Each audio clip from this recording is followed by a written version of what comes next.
líder en opinión, por tu canal independiente, Venevisión.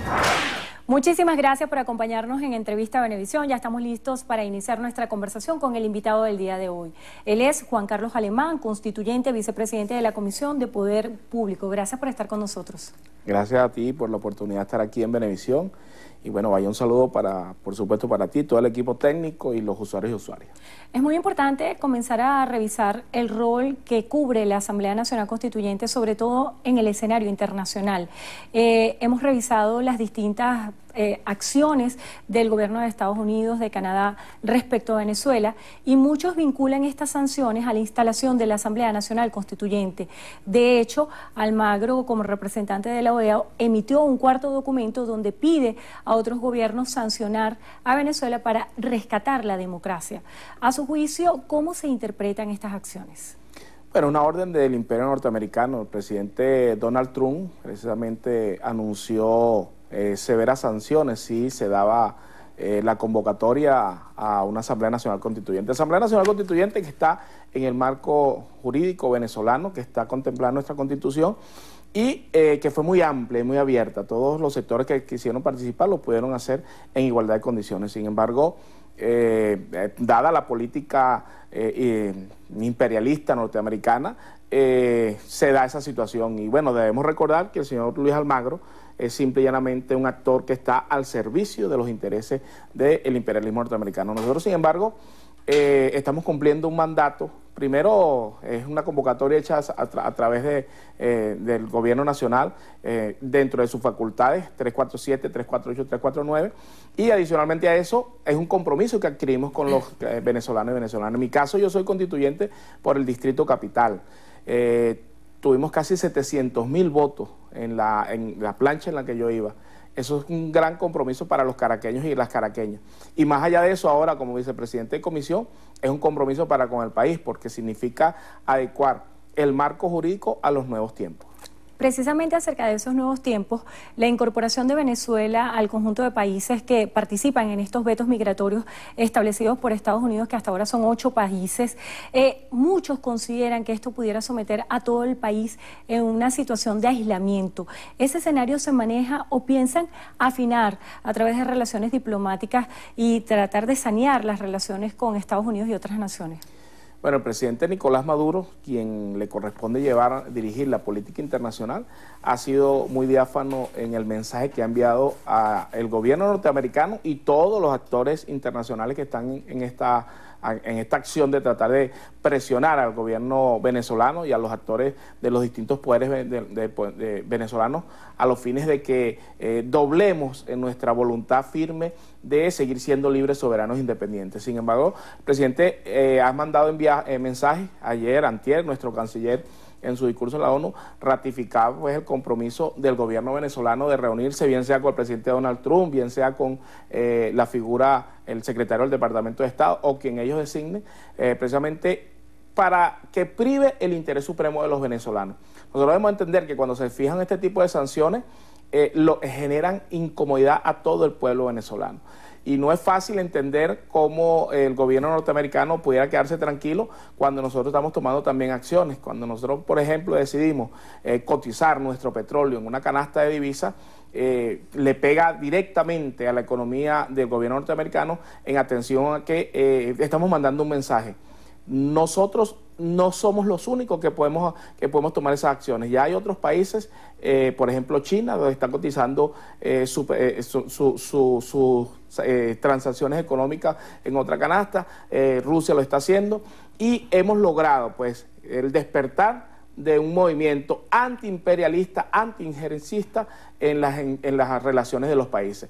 Yo creo que eso le molesta al imperialismo norteamericano y por eso tratan de acrecentar un poco esas acciones. Sin embargo, yo creo que en esta relación termina perdiendo el gobierno norteamericano, porque uno se puede preguntar qué pasaría si en un momento determinado el gobierno venezolano no sigue enviando petróleo a los Estados Unidos, ¿quién terminaría perdiendo? En esa medición a pulso entre Estados Unidos y Venezuela, usted dice que ganaría Venezuela, pero muchos se preguntan desde la perspectiva económica, cuando aún no tenemos un modelo productivo autosustentable, ¿qué pasará con los alimentos y los procesos de importaciones cuando se depende mucho de la economía de Estados Unidos? Bueno, fíjate, yo no es que diga quién gana o quién pierde. Yo creo que en este tipo de situaciones perdemos ambos.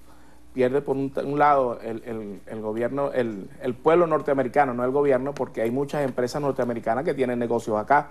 Y por otro lado, por supuesto, que sufren las penurias el pueblo venezolano, producto de esas sanciones que están aplicando. Sin embargo, en el libre juego de esas acciones que se reserva el gobierno venezolano, tampoco nosotros nos podemos quedar cruzados de brazos ante acciones que van dañando directamente las relaciones. Hemos sido, por eso reitero, hemos sido de parte del gobierno del presidente Maduro muy mesurado a pedirle, bueno, vamos a conversar, vamos a ver cuáles son los planteamientos que hay, vamos a reunir los cancilleres, si hay que reunir a los presidentes, vamos a reunirnos de presidente a presidente. Sin embargo, ha sido un diálogo, prácticamente un monólogo, porque el gobierno norteamericano lo que ha respondido es con sanciones. Sin embargo, nosotros no nos hemos quedado cruzados de brazos, porque precisamente buscamos el bienestar supremo de los venezolanos y las venezolanas, y en esa búsqueda hemos acudido a otros mercados y a otros espacios donde tranquilamente se pueden conseguir inclusive condiciones favorables para nuestro gobierno y en consecuencia para el pueblo venezolano.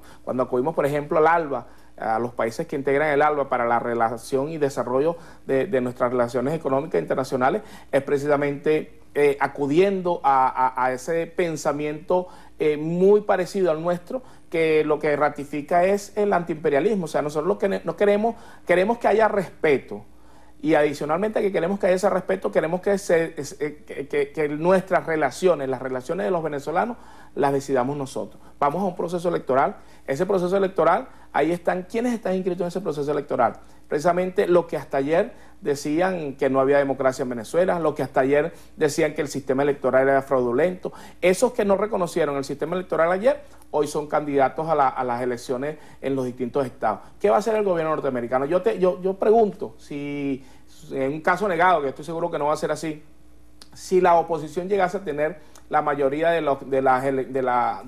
a salir favorecida con la mayoría de las candidaturas en los estados, ¿qué va a hacer el gobierno norteamericano? ¿Las va a reconocer? Entonces reconoces una y no reconoces otra. Entonces nosotros lo que queremos es que haya reglas de juego claras y por supuesto una relación de respeto.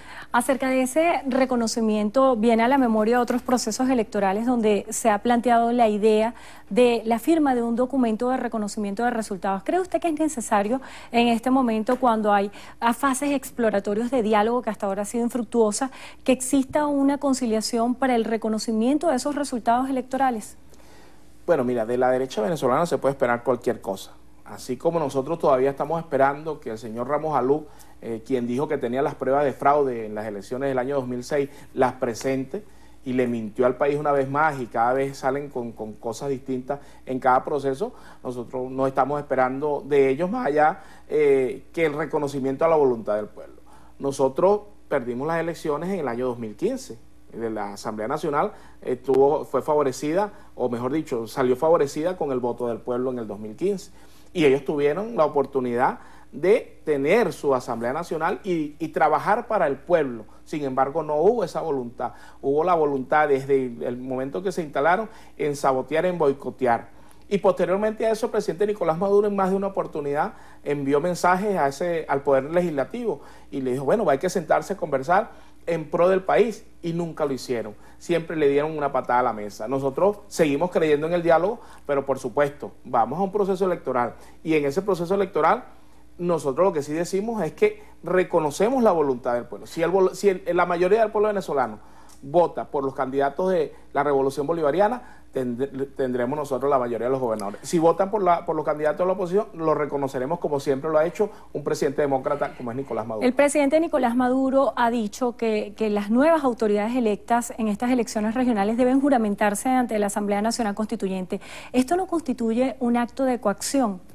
No, para nada. Fíjate, la Constitución es clara. Hay un poder que emerge del poder originario, que es la Asamblea Nacional Constituyente.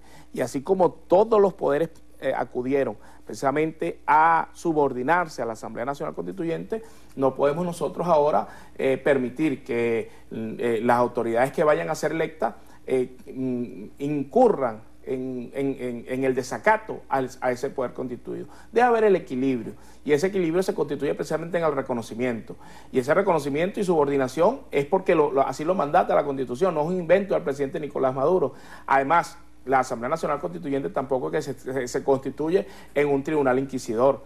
Simple y llanamente lo que sí nosotros queremos es que haya el equilibrio de respeto. Por ejemplo, yo te planteo, el Consejo Nacional Electoral, los 5 rectores estuvieron en la Asamblea Nacional Constituyente, fueron 4, un quinto manifestó su subordinación al poder constituyente porque reconoce que es el poder originario y lo hizo por escrito. Y así mismo sucedió con los magistrados del Tribunal Supremo de Justicia. Entonces, lo que se está planteando en este momento es que no se vaya a constituir en las gobernaciones donde la derecha seguramente vaya a obtener la voluntad del pueblo unos espacios para la división, para la fractura, para la secesión del territorio o para la conspiración.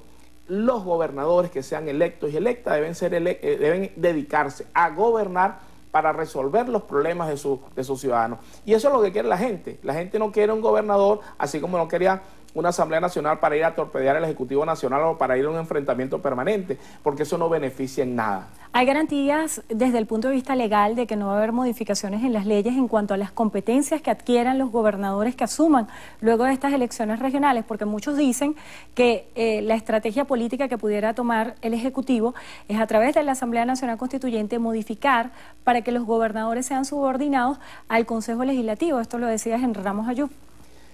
Bueno, ya hablamos de ese personaje, de ese señor se puede esperar cualquier cosa. Sin embargo, nosotros lo que sí planteamos es que la Asamblea Nacional Constituyente tiene un rol.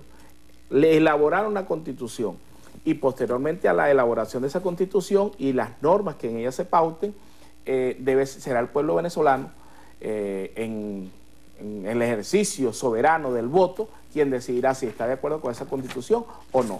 Y será el pueblo venezolano quien diga si está conteste con ese texto constitucional. Así que nosotros, simplemente, esos son bufonadas del señor Henry Ramos Ayub, a quien no le prestamos mayor atención. Aunque hay que reconocerle que como estratega político, bueno, le dio un vuelco total a todos sus adversarios, porque la Acción Democrática creo que se constituyó ahora en la primera fuerza electoral de la oposición. Sin embargo, nosotros igualito los vamos a derrotar, siempre respetando la voluntad del pueblo. Juan Carlos Alemán, constituyente, vicepresidente de la Comisión del Poder Público. Gracias por estar con nosotros en Entrevista a Venevisión. Y gracias a ustedes también por habernos acompañado. Muchísimas gracias.